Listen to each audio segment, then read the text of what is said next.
Un saludo para 724, yo soy Mariana Garibay y hoy estamos con Olivier Onassis, con quien vamos a conversar respecto a su nuevo libro Dios, la ciencia y las pruebas, en el que abordamos si la ciencia y las pruebas combinan con la existencia de Dios.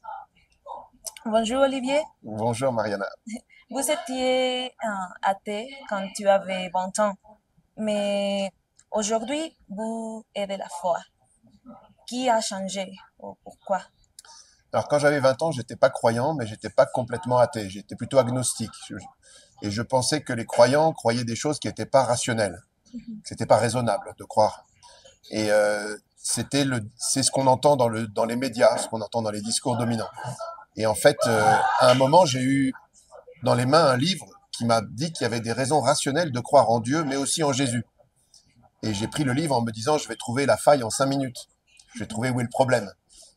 Et en fait, les arguments étaient forts et j'arrivais pas à trouver les réponses. Donc ça m'a pas converti tout de suite, mais ça m'a posé des questions qui, pendant des mois et des années, ont fait qu'au bout d'un moment, j'ai creusé tout ça et j'ai trouvé que une grande surprise, en fait, une grande surprise, c'est de découvrir que les raisons de croire, elles sont très fortes, très nombreuses, de nature très différente, et, euh, et que la réalité, c'est que c'est les matérialistes, ceux qui croient pas, qui sont irrationnels.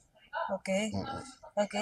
Quand tu avais de la foi, vous vivre des miracles ou une chose par laquelle vous dire, oh, c'est réel, c'est vérité. Alors, il y a les choses qui permettent de croire en Dieu ou qui permettent de croire en Jésus sont très différentes. Il y a des choses de nature intuition, les intuitions des hommes. Quand on voit autour de nous qu'il y a un univers qui existe, normalement, on doit se dire, c'est pas possible que ça soit là tout seul. Il y a quelque chose ou quelqu'un qui a fait ça. Et en plus, cet univers, il est beau, il est ordonné, il est harmonieux.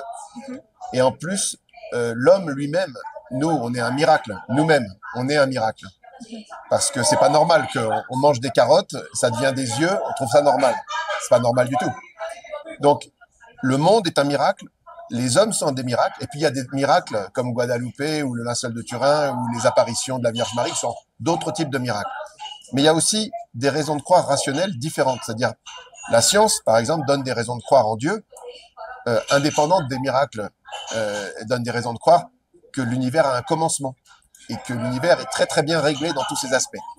Et puis il y a des raisons de croire au Christ qui sont aussi les prophéties, par exemple.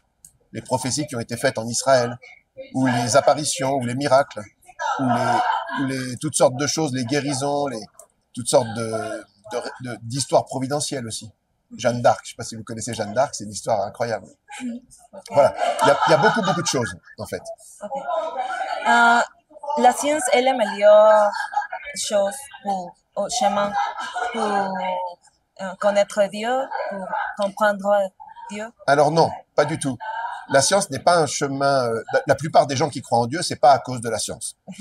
Et il y a 1000 raisons de croire en Dieu qui sont pas liées à la science. Mais la science, à un moment, elle a semblé pouvoir expliquer le monde entier sans avoir besoin de l'explication de Dieu. Et donc, elle s'est opposée en fait aux religions, aux intuitions des hommes, à tous les peuples qui avaient des religions, en disant non, on va bâtir un monde où on va tout expliquer sans Dieu. Et c'est ce qu'on raconte dans notre livre, hein. C'est-à-dire que on raconte que pendant 4 siècles, ici, pendant 4 siècles, la science s'est mise à expliquer le monde sans Dieu. Et puis à un moment, il y a eu un changement. C'est-à-dire que la science a continué à creuser, et en creusant, elle s'est aperçue qu'il y avait des tas de choses qui renvoyaient à Dieu, en fait. Et en particulier, beaucoup de sciences ensemble disent qu'il y a un début à l'univers. Et beaucoup de sciences ensemble disent que tout est réglé de manière complètement dingue dans cet univers. Ces choses sont très simples. Les calculs des sciences, c'est très compliqué. Mais le résultat final, c'est très simple. Et tout le monde peut comprendre que si un univers a commencé à un moment, il faut bien qu'il y ait quelque chose qui l'ait créé. Et tout le monde comprend aussi que si cet univers fonctionne bien, c'est parce que tout a été réglé de manière extraordinaire. Voilà. Donc la science, maintenant, contribue aux preuves de Dieu. Mais bien sûr, les preuves de Dieu, la plupart des gens, c'est quand ils vont aller rencontrer Mère Teresa, ou quand ils vont voir un coucher de soleil, ou quand ils vont entendre parler de Guadalupe, ou quand ils vont aller rencontrer une personne qui a un témoignage de charité extrêmement fort, qui a vécu de la providence. Vous voyez, il y a plein de choses Et la plupart des gens croient en Dieu très justement à cause de tout ça. Mais la science qui s'opposait à Dieu, maintenant elle s'oppose plus, elle vient dans le même sens. Dans le livre, vous parlez de le Big Bang. Il est une théorie qu'il a été usée dans le passé pour dire que Dieu n'existe pas. Alors non, le Big Bang est une théorie qui a été inventée par un prêtre catholique. Il s'appelle l'abbé Lemaître, l'abbé Georges Lemaître. C'est lui qui a eu l'idée en 1931, à partir des équations d'Einstein. Il a bâti une théorie en disant peut-être que tout a commencé avec un atome primitif qui a commencé comme ça. Et alors là, les gens lui ont dit non, non, c'est pas vrai, tu dis ça parce que tu es un prêtre catholique, tu veux que ça ressemble à la Genèse, à la Bible. Il lui a dit non, je fais de la science. Et pendant 30 ans, on l'a pas cru. Et à un moment, il y a eu une confirmation. Donc le Big Bang, ça ressemble exactement à la Bible qui dit au commencement, Dieu créa le ciel et la terre. C'est exactement ça. Il y a un commencement et Dieu crée le ciel, c'est-à-dire l'espace, et la terre, c'est-à-dire la matière. Donc le temps, l'espace et la matière, au commencement, c'est le temps. Le ciel, l'espace et la matière sont créés en même temps, comme Einstein le dit dans sa théorie. Et ça, c'est vraiment une découverte énorme. Parce que on peut même montrer, je travaillais dessus ce matin sur un article complémentaire, les gens ont dit, OK, il y a un Big Bang et ça commence. Mais il y avait peut-être des Big Bang ensuite très nombreux avant. Non, non, non. On peut montrer aujourd'hui que s'il y avait des Big Bang avant le Big Bang, il n'y en a pas en nombre infini, il y a bien un premier. Donc, c'est pas possible qu'il y ait des univers cycliques infinis. Pas possible. Donc, il y a bien un début. Et s'il y a un début, il y a un Dieu. C'est pour ça, comme on le montre dans notre livre, les régimes athées ont été très, très énervés par la découverte du Big Bang. Et ils ont persécuté les gens qui disaient qu'il y avait un début. On a un chapitre assez étonnant ici dans je vais vous montrer ça. Voilà. La liste de tous les scientifiques russes qui ont été tués, fusillés, torturés, mis au goulag, parce qu'ils disaient qu'il y avait un commencement. Et les régimes athées, ils supportent pas ça. S'il y a un commencement, il y a un Dieu. Vous voyez, c'est des choses très simples qui aujourd'hui sont... Alors, ce qui est marrant, c'est que la plupart des scientifiques ne sont pas encore convaincus. Il y en a beaucoup qui ont changé. Mais ça va prendre du temps, parce que c'est des découvertes qui prennent toujours le temps que ça se mette en place dans la tête des gens. Ça prend en général une génération. Ok. Aujourd'hui, tu as des livres, mais comment est-ce que vous décidez d'écrire les livres? Pourquoi? Alors, le livre, c'est Michel-Yves Bolloré qui a eu l'idée. Moi, j'ai fait une vidéo, un peu par hasard, qui a raconté les raisons de croire qui m'ont converti. Cette vidéo, elle a fait 2 millions de vues, elle a été très bien marché. Michel-Yves l'a vu, il m'a dit, c'est très très bien ce que tu dis, mais on peut faire mieux, il faut faire un livre. Et il m'avait aidé dans des projets que j'avais fait auparavant, pour la Vierge Marie ou pour Aletheia, un site internet. Et il m'a dit, il faut qu'on travaille là-dessus. On pensait qu'on allait travailler 1 an. On a mis 3 ans et demi à faire le livre parce qu'on a tout voulu vérifier, être sûr que c'était correct, avoir beaucoup de citations de scientifiques et avoir des relectures pour que les gens soient sûrs que ce qu'on leur raconte, c'est bien. Okay. Qui est le plus difficile chose de faire Alors, pour faire ce livre, d'abord, il fallait choisir les chapitres. Il fallait choisir de quoi on allait parler. Parce qu'on aurait pu parler, on aurait pu faire beaucoup plus de choses. D'ailleurs, on a écrit des chapitres qu'on n'a pas publiés parce qu'il n'y avait pas la place. Mais la première chose, c'était de choisir les meilleurs sujets. Et donc, on discutait de ça. Une fois qu'on avait choisi un sujet, il y en a un de nous deux qui écrivait une première version. Et l'autre, il envoyait, et l'autre, il réécrivait par-dessus, et on se faisait comme ça du ping-pong. Et puis, après, une fois qu'on était content de nous, on faisait relire par des spécialistes. On allait voir Robert Wilson ou des gens comme ça en disant « Est-ce que vous pouvez relire pour voir si c'est correct ?» Et quand les spécialistes avaient relu, on faisait réécrire par des gens pour que ce soit simple et que tout le monde puisse comprendre. Ouais. Voilà, donc c'était un travail qui a pris du temps, mais on voulait faire un livre qui puisse résumer, en fait, tout ce qu'il faut savoir aujourd'hui sur les preuves de l'existence de Dieu. Ok. Dans l'université autonome de Guadalajara, vous réflexionez dans les livres la possibilité d'un post-athéisme. Ah oui. Ok. Il peut y avoir une nouvelle manière d'y opposer l'athéisme pour le livre? Alors, le livre raconte cette histoire donc des découvertes scientifiques qui maintenant montrent Dieu. Mais comme aujourd'hui, les gens, en France, en tout cas en Occident, dans le monde, la croyance en Dieu est en train de descendre quand même encore. Et on dit que ça va changer, ça descend, mais ça va remonter. Parce que les conséquences de ce qui est découvert, les gens n'ont pas encore réalisé. Copernic, quand Copernic a dit que la Terre n'était pas au centre de l'univers, il a fallu 100 ans pour que les gens admettent. Quand Darwin a dit qu'il y avait une évolution, il a fallu 100 ans pour que les gens admettent. Et quand la science dit maintenant que Dieu existe, il va falloir 100 ans, peut-être moins avec Internet, grâce à votre travail. Mais il faut que les gens se rendent compte des implications de ces découvertes. Les implications sont très très fortes, mais il faut le temps que les gens en prennent connaissance. C'est pour ça qu'on a fait ce livre. Des théories qui peuvent vérifier l'existence de Dieu, il ne peut pas du contraire ou prouver fausse. Elle ne peut pas être falsifiée. Alors si, dans notre livre, on a un chapitre 3. Le chapitre 2, on explique ce que c'est que des preuves. Et au chapitre 3, on montre les implications des deux théories. Dieu existe ou Dieu n'existe pas. En fait, il y a beaucoup d'implications. Si Dieu n'existe pas, alors l'univers doit être infini dans le passé. Alors il ne peut pas y avoir de mort thermique de l'univers. Il ne peut pas y avoir de réglage extrêmement fin. Il ne peut pas y avoir de révélation, de prophétie, de miracles, de bien et de mal, de choses comme ça. Donc il y a beaucoup d'implications si Dieu n'existe pas. Et c'est pour ça qu'on peut faire un livre avec des preuves montrant que les implications sont fausses. Si les implications sont fausses, ça veut dire que la thèse est fausse. Et si la thèse est fausse, ça veut dire que c'est l'autre thèse qui est vraie. Voilà. Donc on a la possibilité de vérifier. Alors c'est important aussi, on explique bien dans les preuves qu'il y a différents types de preuves. Il y a les preuves absolues en mathématiques, quand vous faites un théorème, ou au jeu d'échecs, quand vous dites maths en 3 coups, c'est des preuves absolues parce qu'on est dans des univers limités. Mais si on change et qu'on va dans le monde réel, ce qu'on appelle des preuves, c'est ce qu'on rassemble dans les enquêtes, dans les jugements, au tribunal ou en enquête de police. On essaie de savoir si cette thèse-là est vraie ou si celle-là est vraie. Et on ramène des preuves et au bout d'un moment, on dit voilà, toutes les preuves sont là. Mais c'est pas des preuves absolues, c'est des éléments qui font que la thèse est conforme au réel. Et bien là, c'est ce qu'on dit. La thèse Dieu existe, elle est conforme au réel parce que les implications sont vérifiées. Voilà. Il y a des centennials, des générations qui ne croient pas en Dieu. Qu'est-ce que tu leur dirais à cette personne? Alors, ne pas croire en Dieu ou croire en Dieu, d'abord, je leur dirais que c'est une question importante. C'est une question importante.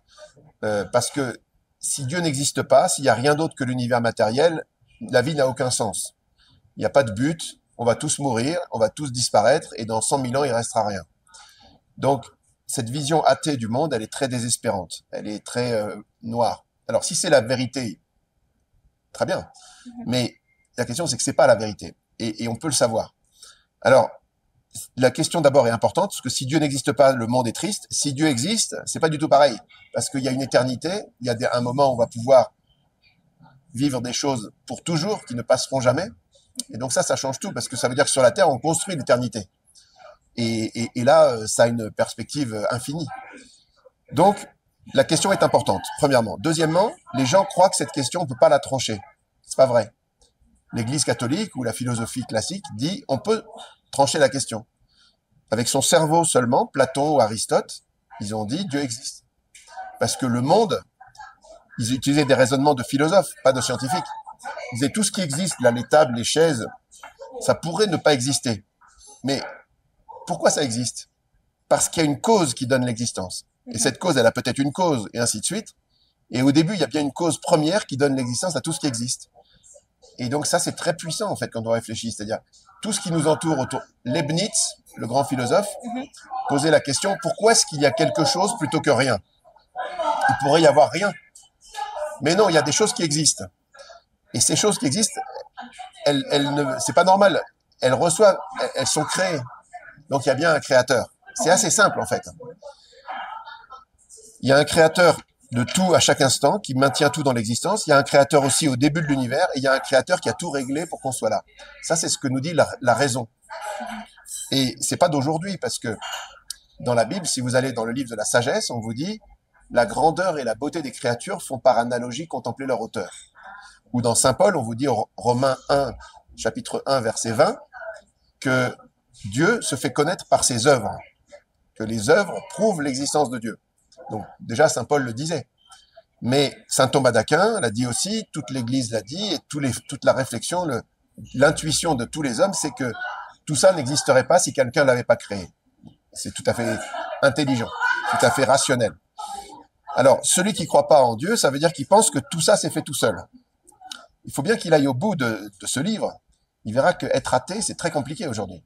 Ça veut dire, il faut croire qu'il y a un temps infini dans le passé, il faut croire que tout est fait par hasard, des choses extrêmement compliquées. Votre ADN, c'est un message qui fait 3,5 milliards caractères, qui est dans le bon ordre. Si vous changez un tout petit peu, vous n'existez plus. C'est comme une information, c'est comme un livre, en fait, qui a été écrit exactement. Il ne faut pas changer une lettre. Et donc, c'est très impressionnant parce que comment on arrive à un message aussi impressionnant? La position athée, elle consiste à croire que tout ce qui existe est né comme ça de ce qui n'existe pas. De la conscience de l'homme est né de rien, de l'absence de conscience. De la rationalité de l'homme est née du hasard et de l'absence de rationalité. Que l'information qui est dans l'ADN ou partout dans le monde, elle est née de l'absence d'information. Vous voyez, c'est des croyances quand même très compliquées, des croyances irrationnelles en fait.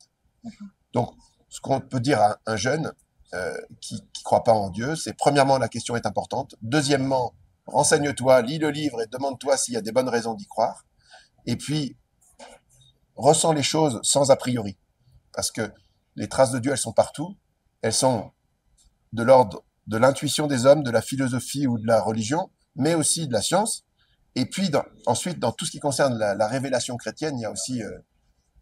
alors, je suis en train de faire un autre projet qui s'appelle 1000 raisons de croire en Jésus. 1000 raisons de croire. Donc ça, c'est très intéressant, parce qu'en fait, les raisons de croire au Christ, elles sont extrêmement nombreuses, elles sont de type prophétie, miracle, saint, apparition, église, voilà, et histoire providentielle.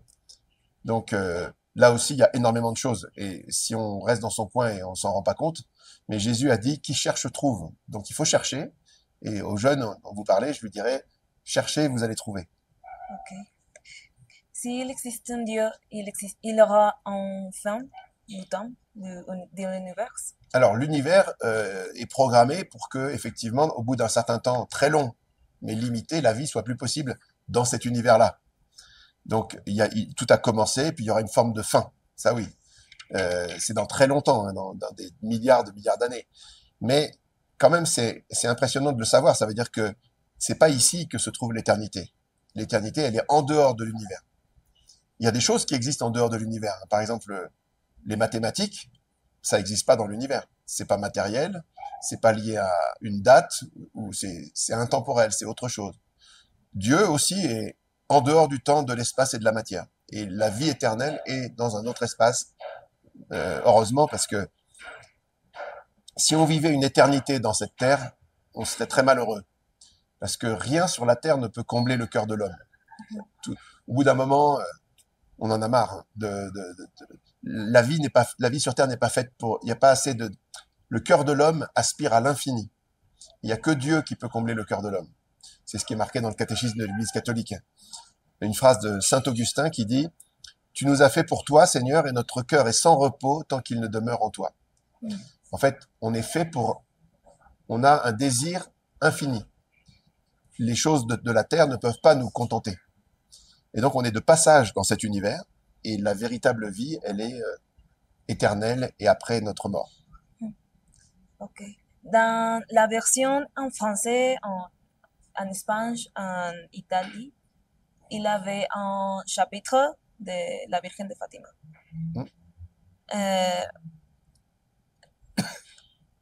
pourquoi il n'y avait pas dans la version en Mexique? Alors, dans la version mexicaine, on s'est dit que il aurait fallu faire au moins sur Notre-Dame de Guadalupe, mais on n'a pas eu le temps de le faire. Mais on s'est dit qu'on allait faire 2 livres. On va faire ce livre-là sur l'existence de Dieu, et après on fera un autre livre sur Jésus, Et là, on mettra Guadalupe, Fatima et toutes les choses qui sont de la foi catholique, en fait. Mais, et puis, il y avait aussi la taille du livre qui est déjà assez gros. Hein. Il fallait qu'on réduise. Donc, on s'est dit que si on mettait Fatima au Mexique, les gens comprendraient pas pourquoi on n'a pas mis Guadalupe. Et il y a d'autres endroits où on a enlevé des chapitres comme ça, dans d'autres éditions, pour faire un livre plus court et dans l'attente d'un deuxième livre qui parlera plus de Jésus. Ok. Eh, il y a un prof scientifique qui, qui peut prouver l'existence de la Virgen de Guadalupe, de la Virgen de Fátima, des miracles. Oui, bien sûr. Là, prochainement, je vais faire un débat en France sur le linceul de Turin. Le linceul de Turin, c'est extraordinaire. Hein. Je suis en train de travailler dessus. Cette image, on peut montrer qu'elle ne peut pas avoir été faite par la main de l'homme. Le linceul de Turin, c'est un linge, comme Guadalupe, hein, qui fait 4,50 m et sur lequel il y a une image qui est très très particulière parce qu'elle est extrêmement superficielle. Elle est sur 0,2 microns. C'est-à-dire 0,2 microns, c'est un cinquième de millième de millimètre. Vous prenez un millimètre, vous le divisez par 1000, et ensuite vous prenez un cinquième. C'est tout petit. Et sur il y a une brûlure par un rayonnement. Donc c'est pas une peinture, c'est pas par contact, c'est un rayonnement. Et ce rayonnement, il a fait une image en négatif, ce qui est incroyable. C'est jamais arrivé dans l'histoire avant le 19e siècle. Donc le linceul, c'est le seul cas d'image en négatif dans l'histoire, et en tridimensionnel, c'est-à-dire une image qui a une information qui permet de reconstituer un corps avec le relief humain. Et puis, en plus, c'est un visage donc en fait, pour résumer, le linceul de Turin, il y avait le corps du Christ, et du corps du Christ est sorti un rayonnement qui a imprimé une image au moment où le Christ est devenu un corps glorieux. Et c'est pour ça que ce linge est absolument unique. Et la science parle de ça depuis 120 ans. Ça fait en 1898, il y a un photographe qui a pris une photo, il s'appelle Secondo Pia, il a pris une photo du linceul, il l'a développé, il s'est aperçu que c'était un négatif photographique. Et il a vu la vraie image en fait en mettant le négatif. Et depuis, la science travaille là-dessus, et la science a découvert plein de choses. Comme sur Guadalupe, comme sur aussi Lourdes, il y a des miracles scientifiques de Lourdes qui sont analysés en science, où vous pouvez étudier plein de phénomènes de type miraculeux en vous disant les lois de l'univers ont été changées. Il y a quelque chose qui marche pas. Moi, j'aime beaucoup Jeanne d'Arc. Jeanne d'Arc, c'est une jeune fille de 17 ans qui dit qu'elle a des messages du ciel et elle va prendre la tête des armées françaises en déroute. L'armée française, il y a la guerre de 100 ans, elle perd toutes ses batailles. Et Jeanne d'Arc arrive, elle dit « Je veux être à la tête de l'armée », à 17 ans, une jeune fille. Et elle prend des décisions, elle dit « On va attaquer là, on va faire ça », et elle fait gagner toutes les batailles après. C'est incroyable. Et après, elle met fin à la guerre de 100 ans. C'est des histoires dont on est sûr qu'elles sont vraies, c'est historique, ou cette histoire aussi des prophètes d'Israël qui sont venus annoncer la venue d'un Messie au cours de siècles. Ils ont décrit toute la vie du Messie, sa naissance, sa mort, son destin, sa postérité, et même la date de sa venue. Voilà, tout ça, ça peut s'analyser d'un point de vue scientifique. Enfin, d'un point de vue rationnel, en tout cas. Ok. Parlez-moi de votre prochain projet. Il est très bon pour les enfants. Oui, alors, ce projet-là est limité à une seule question. Est-ce que Dieu existe ou pas? Et on essaie de montrer qu'il y a vraiment toutes les raisons de croire que Dieu existe. Et là, quand on a fini, qu'on a montré que Dieu existe, on ne sait pas qui c'est. Et là, on nous dit, OK, Dieu existe, mais alors c'est qui? Et on veut dire qu'il y a 1000 raisons de croire que c'est Jésus. Donc, on a fait un magazine et des newsletters, des vidéos, plein de choses qui racontent les 1000 raisons de croire au Christ. Et donc, il y a plein d'histoires de toutes sortes parce que le dossier est fantastique. Et on a fait aussi une version pour les enfants, effectivement, où on montre les grands miracles. Il y a des miracles qui sont liés au linceul de Turin, à Guadalupe, à Lourdes, à Fatima, au curé d'Ars, au Padre Pio, voilà. Des choses incroyables qui n'existent que dans la religion chrétienne. Et c'est vrai que quand vous les mettez bout à bout comme ça, au bout d'un moment, c'est très impressionnant. Donc, les gens qui cherchent, ils ont tout ce qu'il faut pour Dieu et après, ils auront tout ce qu'il faut pour Jésus. Et il y a des réponses. Okay. On peut imaginer l'image de Christ, de Dieu. on peut savoir. Imaginez comment est Dieu vraiment. Ajá. C'est ça? Alors non. Nous, ce qu'on peut dire, c'est que, alors Jésus est venu nous révéler comment est Dieu, mais la nature profonde de Dieu nous échappe. C'est un peu comme si, merci, comme si on parlait des couleurs à un aveugle. Si vous voyez une personne qui est aveugle, vous essayez de lui décrire les couleurs. Il va pouvoir savoir que les couleurs existent, ou les sons, pour un sourd. Vous pouvez décrire la chose, mais il peut pas comprendre ce que c'est parce qu'on ne peut pas voir Dieu sans mourir. Donc, on imagine Dieu, on est sûr qu'il existe, mais l'image que je donne toujours, c'est des traces de pas sur le sable. Si vous avez une plage et des traces de pas dessus, vous voyez les traces. Vous êtes certain qu'il y a quelqu'un qui est venu, mais vous savez pas qui c'est. Ben, Dieu, c'est pareil. On est certain quand on analyse le monde qu'il existe, mais on le connaît pas directement. On le connaît que parce qu'il s'est révélé par Jésus, par les prophètes, par tout ce que... Et donc, on sait un certain nombre de choses, mais ce qu'on ne sait pas de lui dépasse infiniment. Okay. Et c'est seulement après la mort qu'on saura vraiment qui est Dieu. Okay. Et finalement, qu'y passe si Dieu n'existe pas? Alors, si Dieu n'existe pas, il y a beaucoup de conséquences. Il y a beaucoup de conséquences. Si Dieu n'existe pas, ça veut dire que, en fait, il n'y a rien d'autre que l'univers matériel, que donc la matière s'est trouvée comme ça, il y a eu des phénomènes hasardeux qui ont fait qu'il y a eu de l'ADN, puis après il y a eu des petits animaux, puis des gros, puis vous. Mais c'est juste une combinaison des atomes. Et écraser un moustique ou écraser un homme, c'est juste un petit enfant, c'est juste réorganiser les atomes, ça n'a aucun impact moral. Donc s'il n'y a pas de Dieu, il n'y a pas de bien et de mal, il n'y a pas de loi naturelle, il n'y a pas d'avenir, il n'y a pas de sens, il n'y a personne qui nous a créés, qui nous aime et qui nous attend, on ne reverra pas nos parents, nos amis, tout ça est déprimant. Et alors, il y a beaucoup de gens qui ne comprennent plus le sens de la vie, qui en sont très désespérés à cause d'une vision du monde qui les empêche de savoir que Dieu existe. Voilà. Et c'est pour ça que c'est important de redire, à l'inverse d'un discours qu'on entend dans les grands médias, les plus grands médias sont, sous l'emprise d'une vision du monde qui est très matérialiste. Et donc, les gens qui écoutent ça, moi, quand j'avais 20 ans et que j'écoutais la télé ou la radio, j'avais l'impression que Dieu n'existait pas. Et donc, beaucoup de gens ont cette impression. Et donc, c'est pour ça que c'est important de parler de ces questions en leur disant, non, ouvrez le dossier, il y a beaucoup de choses qui ont changé, il y a beaucoup de choses qui sont très différentes de ce que vous croyez, et vous allez vous informer, vous allez pouvoir décider librement ensuite, mais au moins, faites l'effort de découvrir ce qu'il y a dans le dossier. Ok. Vous aviez un message final pour les Mexicains? Alors, d'abord, j'aime beaucoup le Mexique. D'abord, en France, il fait pas beau comme ça, hein, ça c'est sûr.